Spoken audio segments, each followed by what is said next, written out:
I think we might have taken it for granted. That bit us in the butt. How difficult will it be to regroup after this one?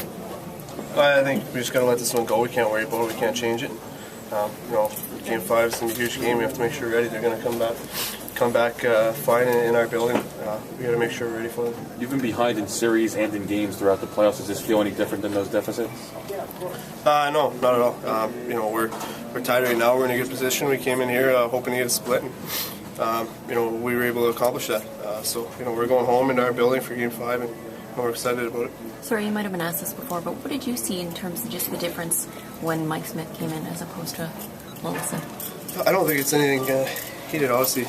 He made some big saves at the right time, but we didn't get the traffic in front of him that we needed to. And he was able to see all the pucks that came at him, and I think that's what we did so good against Rolston. We were getting bodies in front, and we weren't able to do that to Smith, and he did make some good saves. You got to give him that, but we have to do a better job in front. This is the second time in 4 games that they've been able to really sort of stretch the ice on you guys.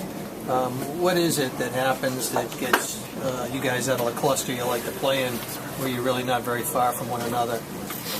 I think we get a little excited sometimes, and we take chances, and that's not our game. Sometimes we get caught, taking risks, and tonight was one of those nights. A couple times, we tried to jump up in the play and we shouldn't have, and we were getting caught, 3 guys deep, and that's not like us. We just have to make sure we don't get too excited. Brad, do you think that's exactly what happened? You guys get up 3-0. There's a ton of adrenaline going. How hard is it to keep working and keep the fundamentals up when you have all that adrenaline, all that momentum? It's tough, but when you're up, you almost sit back a bit, and you think that the game's over. I think that's what we did. We thought that we had them, and we took it for granted. We just didn't. We didn't use it to our advantage. We didn't keep pushing forward, and that's what we should have done.